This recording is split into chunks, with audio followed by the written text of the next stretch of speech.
are doing great this Saturday. It's beautiful outside and you are listening to WCEG.radio.com.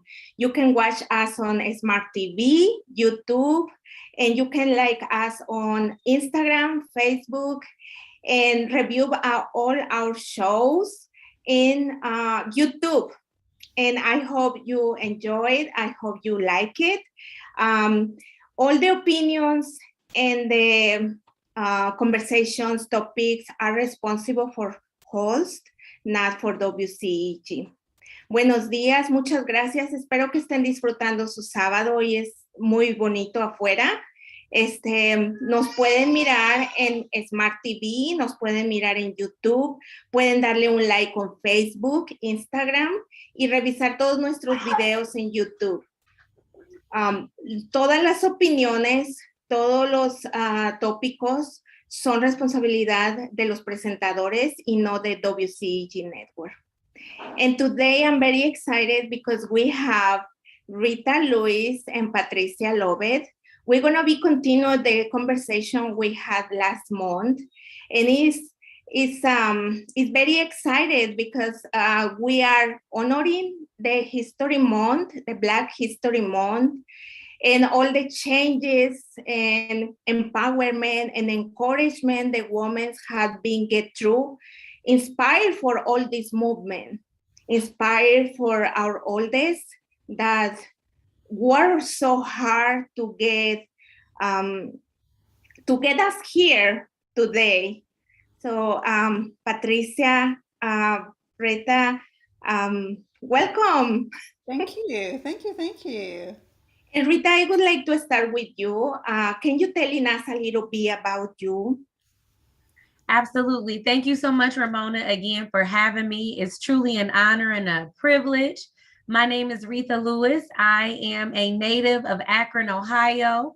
I traveled to Atlanta literally the last 14 years of my life, and I found love like Ramona on a quest to find love. And so I found my way back home to Akron, Ohio. I am a published author. I enjoy writing. It has truly been a blessing ever since I've been a young girl. I've had an opportunity to write.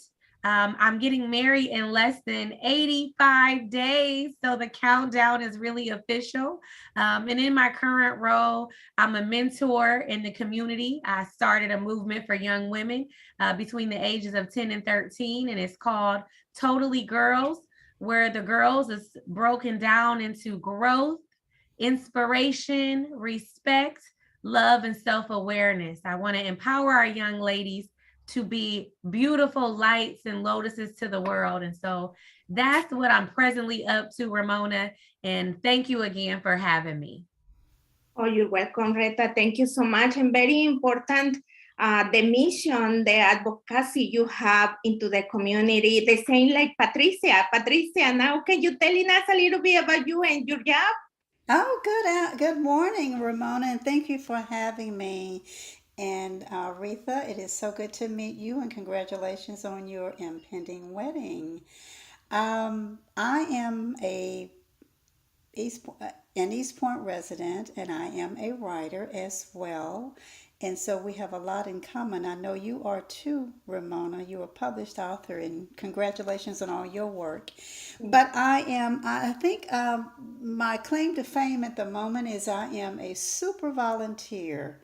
And I do a lot of volunteer within the community when it comes to registering voters to vote, answering questions, doing all things to get people to the polls and getting candidates recognized and information out about candidates. And also, I work in my church as well.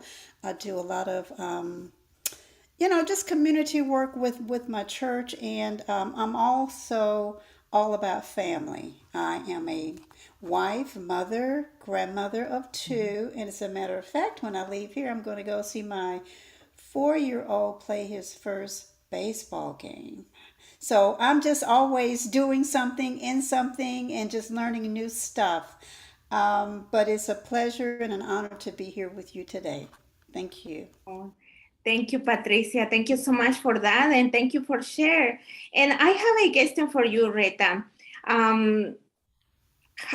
who inspired you to, to do all the job you have been doing? Because I know it's not easy sometimes when you are growing and you are looking who you are and what really you would like to do, because there is so many outside, but who inspiring you and how you find your way, the way, what you want to do, how you want to do, and how difficult was for you to begin the journey? All right, great question. Now, who inspires me first? It is Women's History Month, so I dedicate this to both of my grandmothers. I'm named after my mother's mother. Her name is Retha Yelding, so I'm named after my grandmother. That's where Retha comes from. And then the other woman that inspires me is my father's mother. Her name was Eartha Lee. She loved flowers and just she was a cultivator of life. She worked in the community. Both of my grandmothers worked in the community. So a servant leader is who I am, and I take after them. So hosting parties, gatherings, I witnessed my grandmother do that, both of them, all of their lives. One was a really good cook, and as I mentioned, the other was a cultivator of flowers and love. And so both of my grandmothers were really entrepreneurs. So starting my own business, it's interesting when you're a kid, you look at your life and it's like, wow, I've always wanted to be a teacher. And so in my life, that's what I do today. So it's almost kind of like something early on. I've always wanted to do that, Ramona, but then you have your challenges in life. And when I was going over the questions, I'm like, that's a great question. So the one thing, how you find your way, Ramona. See, when you're a kid growing up from 0 to 18, you are listening to someone tell you what to do all of your life. So it's challenging for you to find your way. But growing up, I always knew, Ramona, that I was a seeker. It's something like, I want to know more. Things just don't feel right. So when I turned 18, I left Akron, Ohio. I went to college in Nebraska, and that started a quest for me, Ramona. Like, I wanted to know who Retha was. And I needed to have serious conversations with my mother and also the women in my family just to kind of get clear about who I was. And that really helped me on my journey. So in 2010, Ramona, I sought out a women's group called Raise Yourself. And it was women from all walks of life. And we would meet every Saturday, Ramona. And I just began to discover so much about myself. And it was kind of scary, because you have to ask yourself questions and you having some new feelings that are uncomfortable to you. But I was willing to take this journey. And on that journey, I discovered a lot about myself, but I needed it because I had been, you get a little programming, somebody tell you what to do all the time, but then it's like, wait a minute, there's a different way to do it. It doesn't make your way wrong, but I found a new way to live and love and laugh. And so that inspired me on my quest. And now, my motto in life, Ramona, is nothing can stop a made up mind. When I put my mind to it, it's awesome because it's like that fear is gone, and sometimes we hide behind fear for a long time. You're so scared. But I just live by that motto. And the one thing when we talk about segregation and the challenges in the African American community, the one thing my grandma Eartha told me was, nobody can take your education away from you, Ramona. So that cultivated me and that motivated me to get my education, because once I gained that, I have it. Nobody can steal that from you. It's yours. And so that's where my motivation comes from, my grandmothers, and really having a desire and a will to want to do better. And lastly, I just think about that saying, where there's a will, there's a way. And if you have the will in your heart, Ramona, it's coming to pass. That's great. And that is very true. I think most of the women's and men's too having find a way on that, just working and looking around, looking for resources. And it's very interesting what you say about, the reunions with different women's from different situations, living different situations, but also sharing. And I think we need that into the communities. And I'm sure in your program, can you tell us a little bit about your program, how it develops? Absolutely. Well, it started for me. I have a friend. His name is Kenneth Smith. He is a educator in the high school here, and he started a basketball program called Ladies First. And really, it started out as being a partnership with him. And as his program was transitioning, he said, Retha, I don't have the need as I thought I would. While I was planning, I was like, something took root in me. And I was like, I'm going to do my own thing anyway. Like, one of the things that I really want to do in life is eventually have my own school. And traditional education sometimes doesn't work in today's society for the kids. Like, I really have to prepare you for life. And so I was already going to the community center. So what I did, Ramona, is I put together me a 10-week program. I met with the director. I asked him if he had a moment. I love to sit down with him. I shared with him, I'm from Akron and I grew up in the same community. And I see how the young women today are being, their social skills. I'm a Toastmaster, so I wanted to incorporate the skills that I've learned from Toastmasters and incorporate that into my program. So I sat down with him. He said, I love what you have to offer. And ever since May 18th, Ramona, we have been rocking and rolling. And I can't lie to you. Early on, Ramona, I was getting very discouraged because I would maybe only have like 3 girls show up. And with COVID, I could only have a maximum of 9. And I was really getting discouraged. And my friend, he reminded me, he said, Retha, don't despise humble beginnings, right? As long as you're starting and you're impacting 1 or 2 girls, you're making a difference. And Ramona, when I got up to 9 girls, I literally cried. And then Christmas, it even makes me emotional now. At Christmas time, and Thanksgiving, we gave what are you thankful for? And so I let the girls know I'm thankful for them as much as they're thankful for me. And last month we did a Black History, and I let them hear this song called Black Superhero by this guy named BJ the Chicago Kid. And we all sat around and I had them write on a card who their Black superheroes were. And some of them gave different names. I mean, we weren't doing the traditional Martin Luther King, Rosa Parks. We were on some Ruby Bridges. They took it back for me. So we had a really nice time. But one of the girls said, Miss Retha, you are my superhero. So when you get moments like that, it's priceless. So that's how Totally Girls was started. So don't make me cry, Ramona, because I'm full and I'm excited about my work. So thank you for that. And I'm excited and I'm so proud of you because you say something very true. When you begin a project and you are ready to give out everything you have and you see only one person on the chair, it's very discouraged.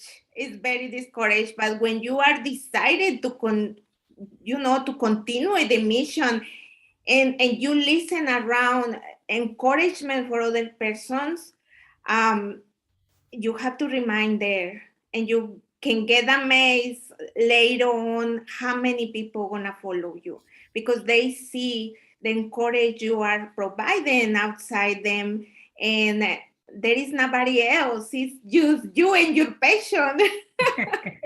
So it happened to me, and I understand you, and I understand the happiness in your heart when somebody is looking for you and looking for a words for you. And I'm thank you for your passion, and you are doing this for everyone. The same like me, we work for the community, and we hope the best for everyone.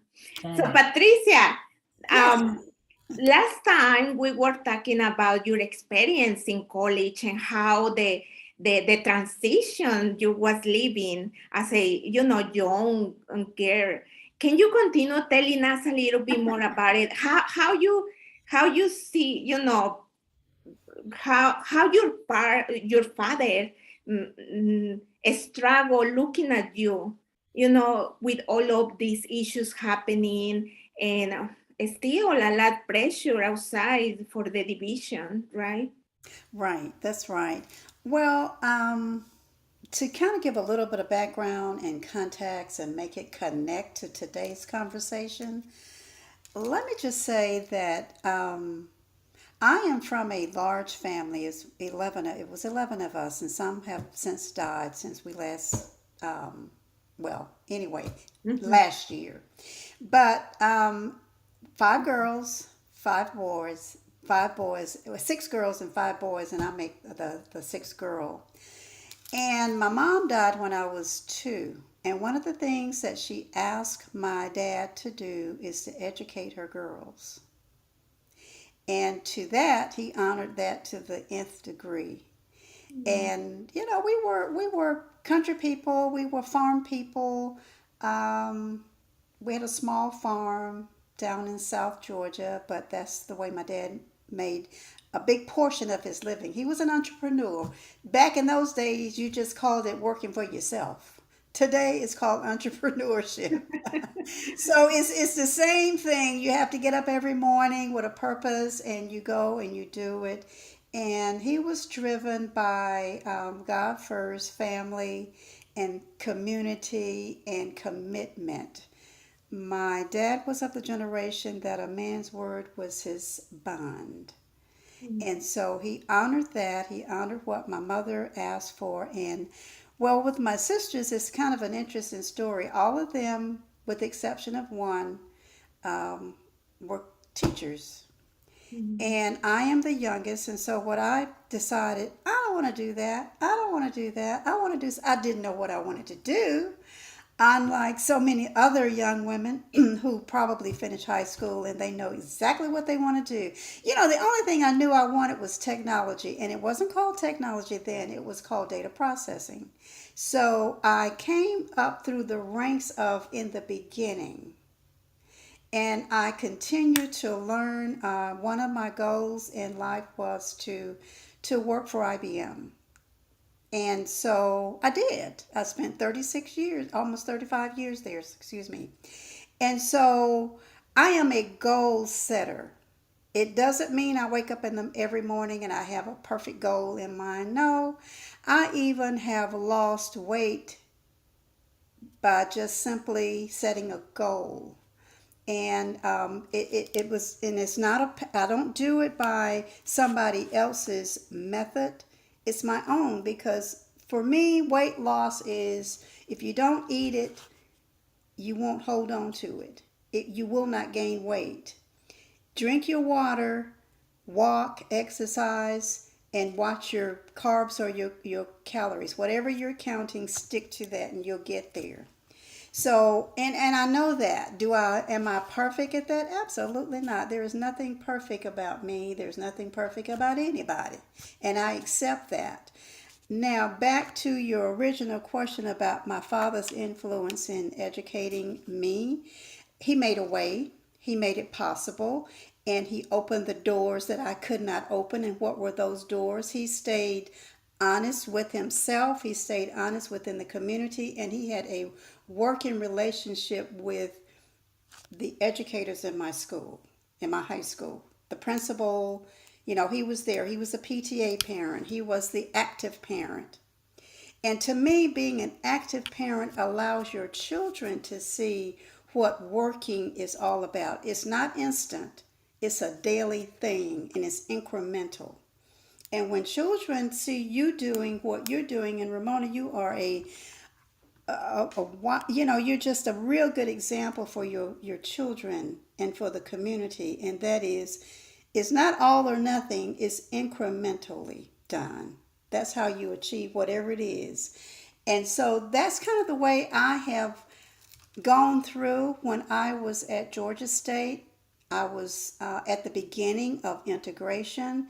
It was not easy. We were not embraced. We were what I call allowed. Mm. My husband also attended Georgia State. So we were allowed to attend. And what that meant was, okay, you can register, you can attend classes, you can achieve your goals, but there's some things we're never going to tell you. For an example, I was never told that there was a resource center. That sounds pretty simple. But if you don't know and you're there and you're uneasy anyway, I didn't ask a lot of questions and I got no answers. Some of the Mhm. things that were just kind of should have been encouraging actually ended up being discouraging. But that aside, what I was able to do, like I said, I was at the beginning, I was at the forefront of a lot of things. My first full time job was working at a bank. And I did not even know not to take the job, but I took it anyway. And it was working at night, 4 to 11 or 4 to 12, I forget which one. I didn't even have a car. So I had to bomb a ride every night or take the bus or just make my way. And I think that may have lasted for about 2 years. But it was a learning experience. It was an opportunity. But as I said the last time I talked on your show, Ramona, one of the things that we all had to be mindful of is some people were in the movement, some people walked, some people planned, some people provided money, and some people were just didn't know. We didn't have these things planned, but my job, as I saw it as a young person, was to prepare myself to accept the positions that were being opened, because opening positions is not, it doesn't end there. It's really just the beginning. Someone puts their life on the line for you to have an opportunity. I think you're obligated to prepare yourself to step in. And when you step in, it is also your obligation to do well. And what does do well mean? We can help you define that. But what you have to do is tap into other people. And that's one of the things that I pride myself on is I meet people pretty easily. But I'm a giver, but I'm also a receiver. I have learned how to receive. Like you are an example you're a wonderful example of how to give, but also how to receive and share and be open. And that's not easy. We're at a crossroads now of the way it was and the way it is today. Because if you think about it, one of the things I said is that I was at the beginning of what we now know as the computer age. When I stepped into IBM, I took my test on an electric typewriter. Some kids don't even know what that is. But when I left with a laptop. That was the thread that got me from entry to end. So, I really enjoy telling the story of segregation to desegregation to now. And it's a very important story. I will share this with you. My son gave me for my birthday, several years back, a day at NPR to do what's called StoryCorps. I don't know if you've heard of StoryCorps, but it is a wonderful experience and it is an opportunity for you to go and record your story. It's just you and maybe one other person. I think you can even do it by yourself. You just go in a dark room and you record and they keep it and it goes, I believe, to the Smithsonian. So it's an opportunity of sharing. And I think you don't have to be, you may not think you're making history, but every day is a history making moment, whatever it is. So you hold on to those memories, but you're obligated to release them. And I see what you're doing here right now today as an opportunity to record history. And that's it. That's it. That's it. Pretty That's much in a true. nutshell. It's a long, long, long, long story and it's time consuming, but it's a must. Yes. Yes, and it's I thank you, both of you.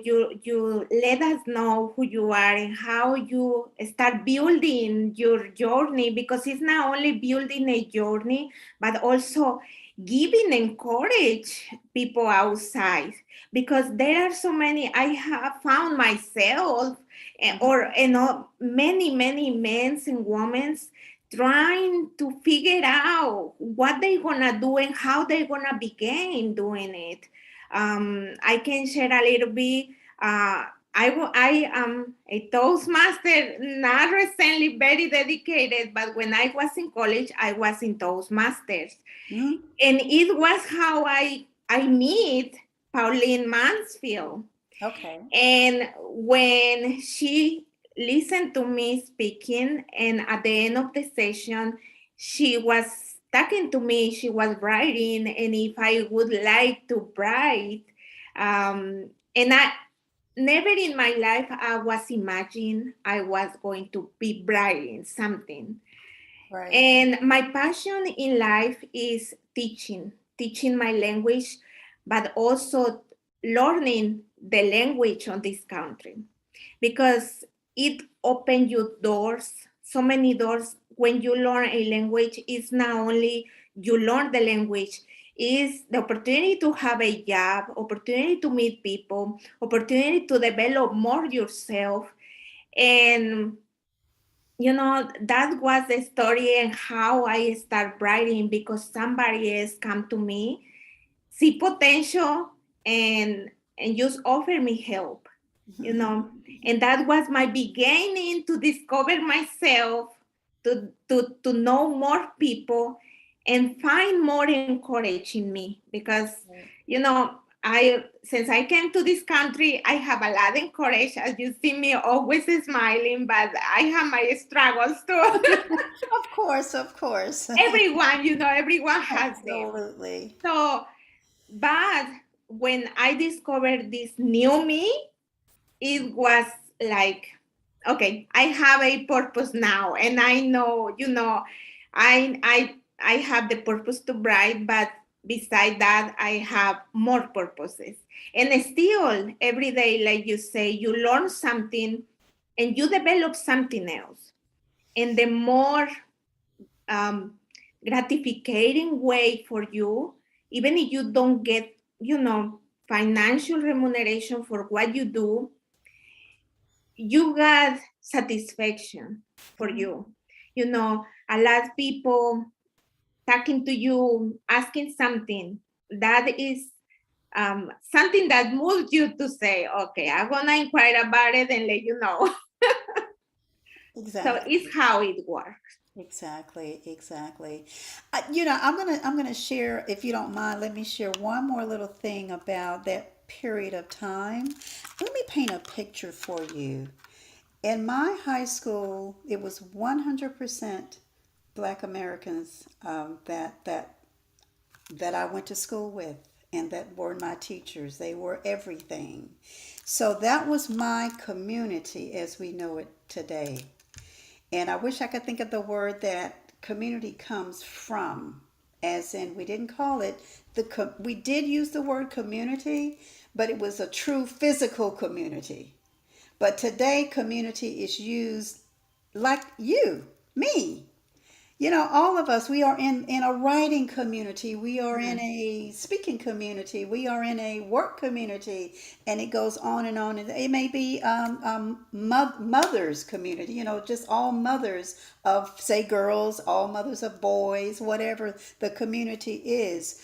But we went to church together. There were only X number of churches, and if you didn't go to this church, you went to that church, and that was our little community. What I'm really doing is showing you how segregation actually worked.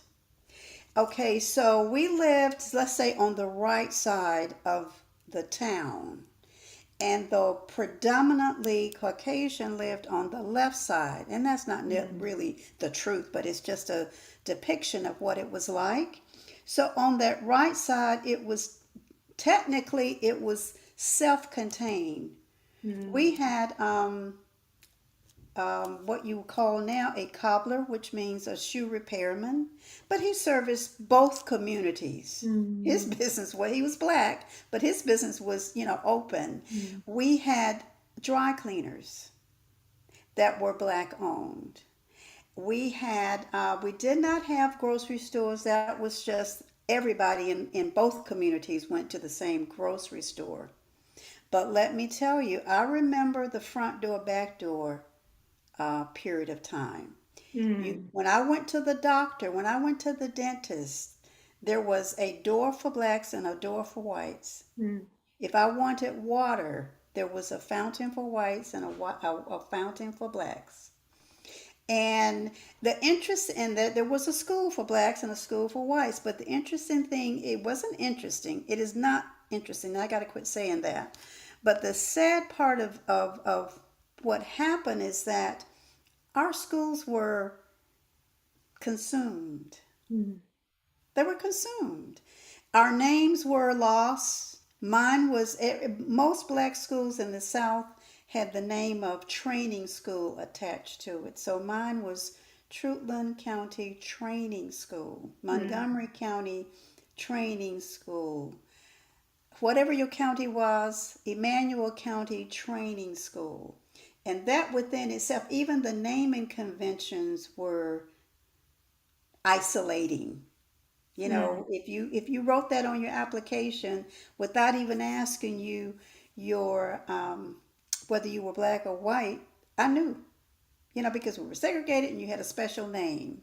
mm, So segregation has many, many components. And today, when you look at our legislative bills, you will see where there are bills in place to quiet or tamp down teaching the whole history.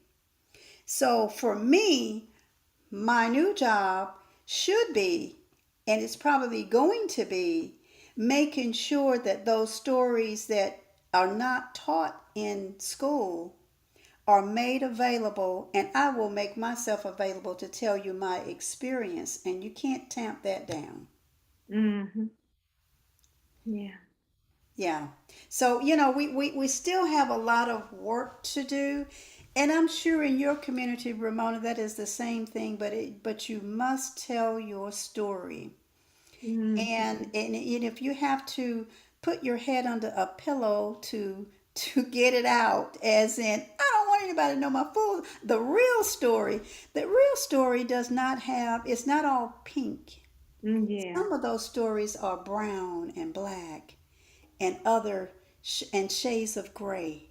They're not Mhm. pretty stories. That's true. That's true. And that is why the importance to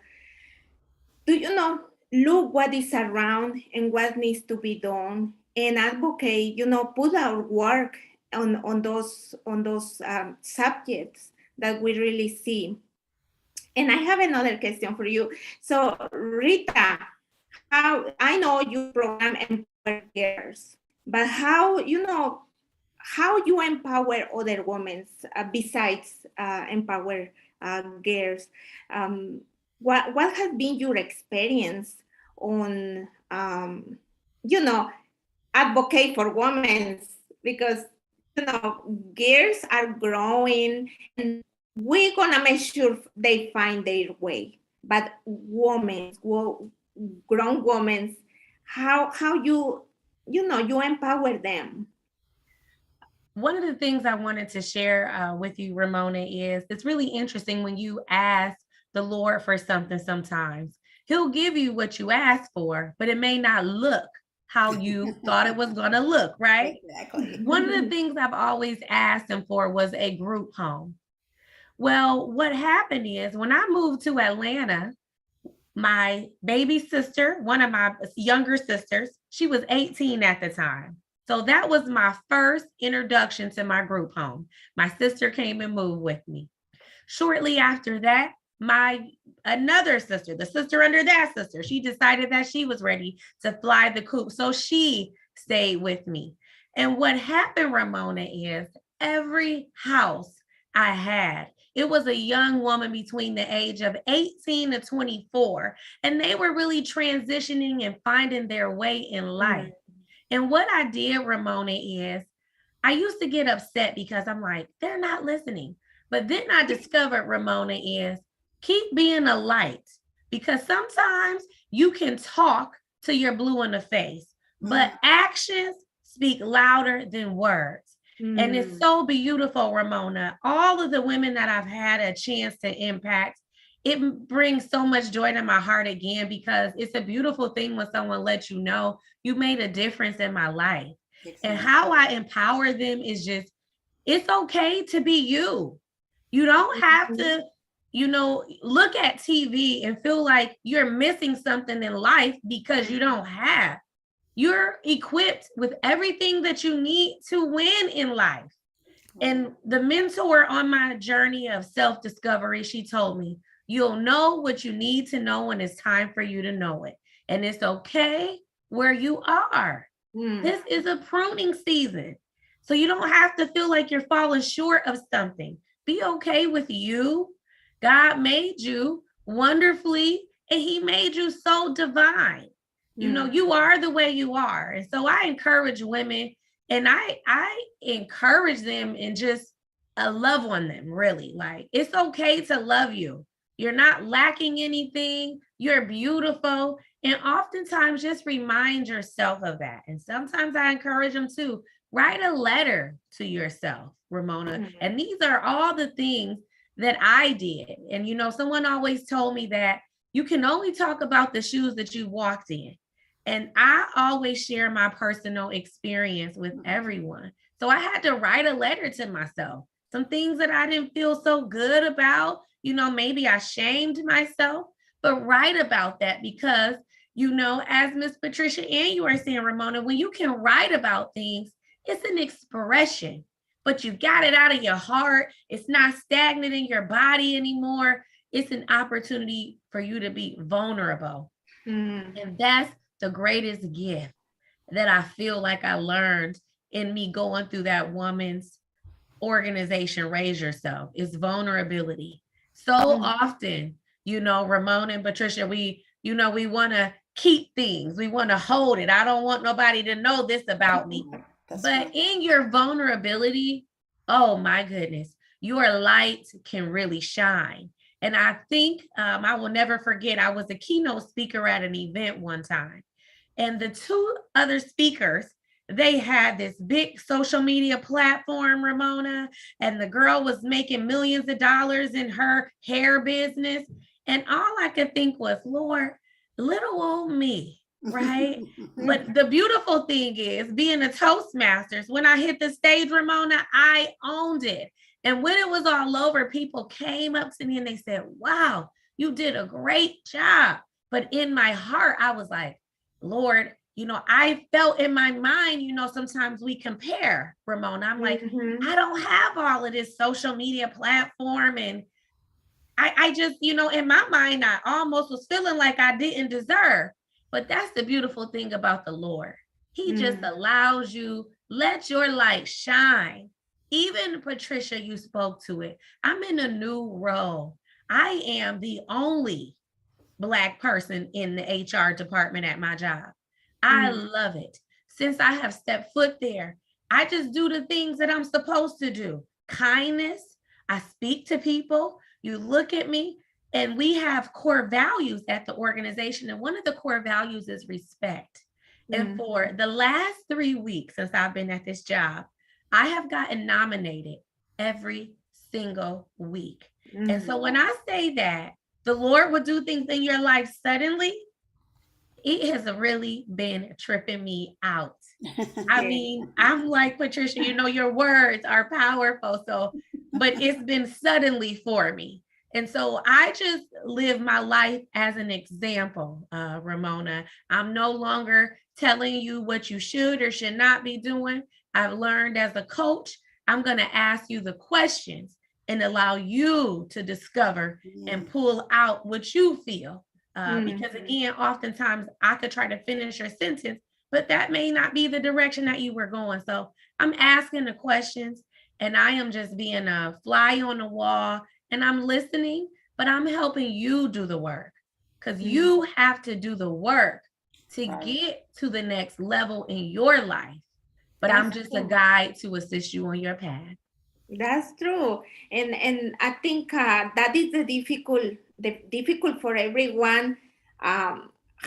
measuring the kind of work or the quantity of work you're gonna put in there. So that is a big decision, if I want to spend all of this time until, it is my time to show to people see my job. But it's worth when you are doing what you like and what you love to do. Yeah. So my last question for you, Patricia, because I have to translate, but I know it's very difficult to go into politics, and I know you do that kind of job a little bit, and you have your feet there. But how difficult, for a woman that is asking how I can begin. I am passionate about law. I am passionate about, commitment, my community, but I would like to be in politics. What is the advice you gave to these persons, to these women? Learn and immerse yourself in whatever it is you want to do. So if you want to say run for an office, that's a noble goal. Then you have to decide, who am I going to represent? Is it at the state level? Is it at the federal level? Is it at the municipal level? And is it over here? Is it over there? So you really have to associate yourself, surround yourself with the people that you want to evolve into. So you learn by doing. So, like myself, volunteer. Become a super volunteer and just really absorb what you are there for, which is to learn. And that's the beginning of it. But it is, going into politics is like anything else. If you put your mind to it and you put the time into it, you will get there. And you'll also discover what you thought was one way is really not that way. There's a whole lot more to it. So it's not a straight line. And I just have a theory. That is why a lot of people, A, don't do well, or B, they drop out. Is because they were not prepared for the journey. So anytime you take any journey, I don't care what it is, if you are writing, for an example, let me give you a little story. When I started writing, I started really after I retired, and I thought I could write. But I discovered as I started to write, literary writing is so different than, um, let's say, you're doing it for your job. It's totally different. The only thing that you can carry over is the English part of it, as in grammar Mm. and word usage and whatever. But for everything that you do, Ramona, there is a pattern. Mm. And politics is the same way. So if you want to, say, run for city council, talk to your city council person. That's a good start. Ask them to put you on a board. That's another start. And you will begin to learn the arena in which you want to work in. And that's kind of how you get started. And the other way is to volunteer for a campaign. So you want to run for office, volunteer for a campaign. And then you will see the nuts and bolts of how that is done as well. Mm. That's great. Thank you so much for, to let us know who you are and how to begin. And I want to wish you the best, and especially on during this month. I hope all the endeavors and projects and planning going well for you. Thank you. I think these kind of programs gave a life to someone who really is focusing on doing something, or discover herself or Yeah. himself. And again, I'm gonna translate a little bit, but I want to let all our audience, you can connect with us on WCEG Network, WCEG Network, and WCEG Talk Radio and YouTube. And you can watch us on live stream on Facebook. And please give us a like on Facebook and Instagram. Thank you so much. And Thank you. Buenos días. Pues el tema de hoy fue la continuación de nuestra conversación pasada sobre estamos, honrando el mes de la historia en los Estados Unidos, Black History Month, pero también muy importante en marzo. Marzo es el mes internacional de la mujer. Estamos hablando sobre las dificultades que nosotras mismas tenemos. A veces no sabemos realmente cuando vamos creciendo quiénes somos y más adelante qué es lo que queremos hacer de nuestra vida.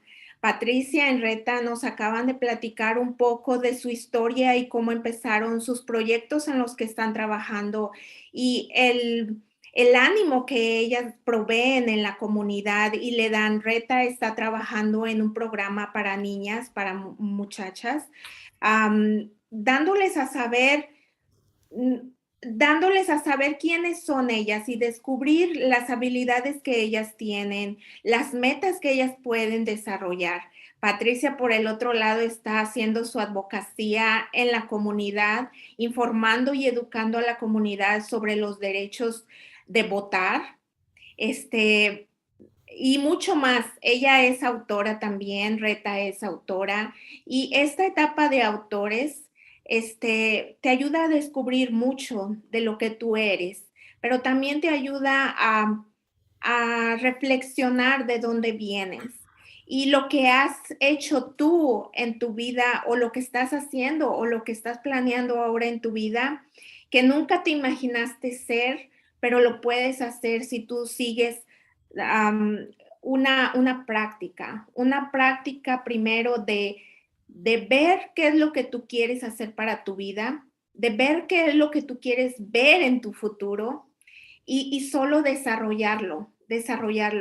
Y como ellas decían, encuentran muchas barreras a veces, hay muchos problemas, hay muchas um, contradicciones, dificultades en la vida, pero si estás decidida, si estás decidido a hacer adelante un camino para ti diferente a lo que fueron nuestras personas que vienen atrás, como nuestros padres, nuestros abuelos, lo vas a lograr. Y cuando logres eso, vas a ser feliz, te vas a encontrar tú mismo otros caminos que nada más no son, por ejemplo, ser maestro y estar toda tu vida siendo maestro. Si tú enfocas tu vida y si tú enfocas tu mentalidad abierta, tú puedes desarrollar mucho más que ser maestro. Ahora un maestro tiene habilidades de ser,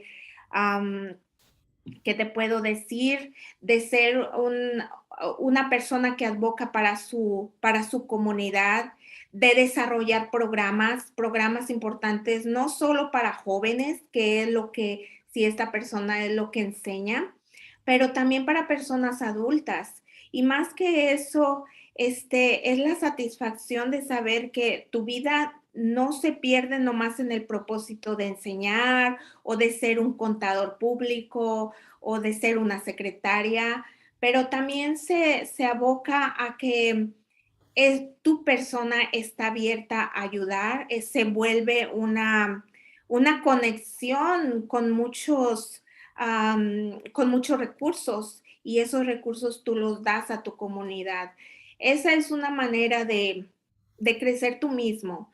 Si tú tienes familia, siempre lo repito, si eres papá, si eres mamá, cuando tú desarrollas todo esto, tus hijos van a seguir tu camino. Tú vas a abrir las puertas para tus hijos, pero no nomás para tus hijos, para los hijos de los padres en la comunidad en la que trabajas. Um, entonces, hoy les dejo este mensaje. Espero um, que lo hayan disfrutado. Espero que les sirva. El propósito de WCEG es proveer información de diferentes personas, diferentes tópicos, para que la gente tome de esto una ventaja, no nomás en su vida, pero también en la vida de otros. Les agradezco y les quiero recordar que ustedes nos pueden ver por Smart TV, nos pueden ver por WCEG Network, WCEG Digital Radio en YouTube. Si quieren dar una revisión a nuestros programas o quieren repetir nuestros programas, pueden ir a WCEG Network en YouTube. Y quiero agradecerles otra vez que estén en la sintonía. Y si ustedes tienen alguna sugerencia para mejorar nuestro programa, por favor déjenos saber un mensaje, ¿ok? Thank you so much, Patricia and Retha. I really enjoy this program, and thank you so much. You open to us and let us know. So just, hopefully young people, old people, all kind of people listen us and find a way. And like Rita was saying, accept yourself, love yourself, and like Patricia say, just do the job. Thank Thank you. you so much. And I hope we can meet in another program and we can bring more to our audience. Thank you. Thank you again. Enjoy your day. Thank you, you too. Bye. Bye-bye, guys. Bye.